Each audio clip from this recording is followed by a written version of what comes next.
Thank you to 23andMe for supporting PBS Digital Studios. This is Harrison. Harrison's favorite hobbies include pooping, peeing, not sleeping, and costing me a fair amount of money. Not exactly the #1 qualities you go looking for in a friend.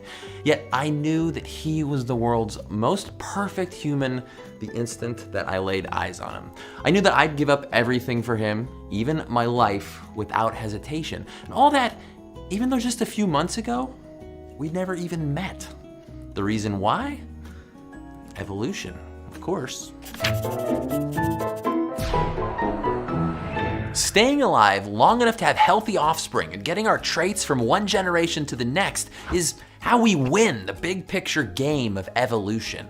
It's kind of the whole point. Some traits, whether it's being tall or having stripes or 6 fingers on each hand, help us win more than others. If they increase an organism's chances of surviving and reproducing, then they'll become more common in the future. This is one of Chuck D's basic principles in his theory of natural selection. The measure of how successful a trait is at making it to the next generation is called fitness.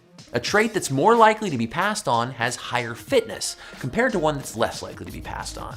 What we know today, and what Darwin didn't know back when he was figuring all this out, is that all these traits, from how our bodies are built to how we think, are the product of thousands of genes, all interacting with each other and the environment. Knowing that makes you realize we are survival machines. We exist to get our genes into the next generation. Congrats, now you know the meaning of life. Harrison represents my genes in the next generation. Well, half of them anyway. He's my son. Did I not mention that before? Did you think I just stole someone's baby? Now, just for fun, let's say a pack of velociraptors tries to snatch him away. But I step in and sacrifice my life to save his, which I would totally do because he's awesome. This self-sacrifice is an extreme example of altruism, which basically means your pain for someone else's gain. Thing is, this kind of risk, or ultimate sacrifice, doesn't immediately make sense when you think of evolution.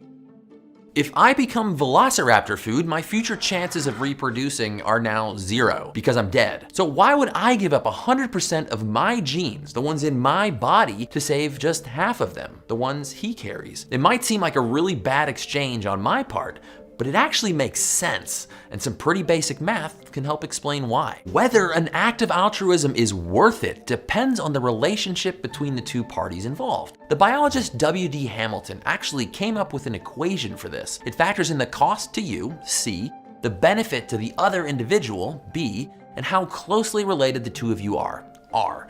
Let's unpack this equation a bit. If the cost to you is less than the benefit gained by the other individual, multiplied by that individual's relatedness to you, then acting altruistically is worth it in the eyes of evolution. When two individuals aren't related at all, R will be 0. Let's say a bus full of velociraptors is careening towards a stranger completely unrelated to me. If I push them out of the way and die myself, I completely lose while the stranger completely wins. They might print something heroic about me in the newspaper, but technically this is not the kind of behavior that evolution rewards. But if the relatedness is greater than 0, things work differently. Let's say the raptor bus is careening towards my first cousin and I die saving them. Because my cousin and I have 1/8 of our genes in common, our R is 0.125. In this case, I don't completely lose. I only 7/8 lose. If I push my sister out of the way of the Raptor Express, well, my sister and I have 1/2 the same genes, so I only half lose. Understanding this, biologist JBS Haldane reportedly said that he was prepared to lay down his life for 8 cousins or 2 brothers. But let's say I'm given an even more difficult choice. 2 buses of velociraptors, one heading towards my brother and the other my child. My brother and Harrison both share 50% of my genes. I'd half lose either way. How do I decide what to do? I really hope I never actually have to make this choice because I love my brother too.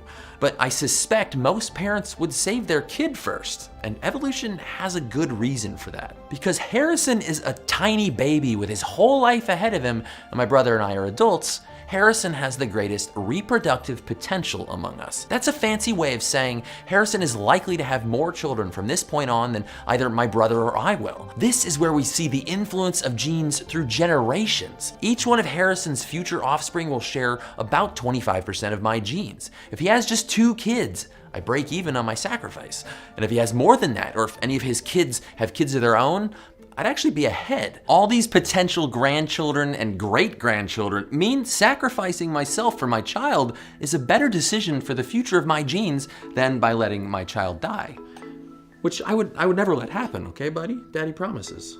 Now, we've been focusing on the most extreme examples of altruism, giving up your life, but the fact is altruistic acts are fairly common among social animals. Meerkat guards keep watch over the colony and raise an alarm if they spot a predator, which puts them at risk. Vampire bats regurgitate blood meals to neighbors that don't get enough food, and scrub jay chicks hang around the nest after they grow up and help their parents raise their siblings. If the individuals in these groups were completely unrelated, it'd be difficult to explain why they do this. But if the group members are related to each other, even only distantly, genes that underlie altruistic behaviors, like caring for children, protecting members of their group, sharing food, might spread through a population, not by upping the odds of an individual's own survival, but by helping an individual's genes survive in their relatives.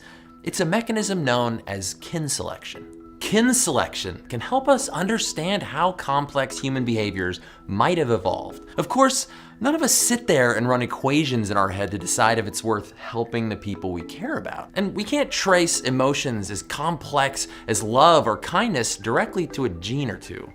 But the way humans behave has been influenced by evolution the same as any other animal. Helping each other helps us survive, and not just in this generation. It ensures some part of us will make it into the next, and the next, and the next. So why do we care for our family? Why would I or any other parent sacrifice everything for our children? It's evolution. I mean, at least in part. And you can't spell evolution without love. Right? Stay curious. A big thanks to 23andMe for supporting PBS Digital Studios and our show. 23andMe comes from the fact that human DNA is organized into 23 pairs of chromosomes. 23andMe is a personal genetic analysis company that was created to help people understand their DNA. If you and your family each get your 23andMe results, you can unwrap how much Neanderthal DNA you each have. And you gotta hurry because you never know when a bus full of velociraptors might come around the corner. 23andMe has a special holiday offer now through December 26th in case you're looking for a sciencey gift. You can go to 23andme.com to check out their holiday offer and get kits for your family. Show your support for this show by checking out 23andme.com/OK. A big thank you to our special guest, Harrison. You guys like his shirt? You should let me know in the comments. I don't know, maybe we got another merch idea. How'd you enjoy your YouTube debut? Was it fun? Did you have fun? Leave him a nice comment and I'll read him to him right before he goes to sleep. Thanks for joining us. We'll see you next time. Stay curious.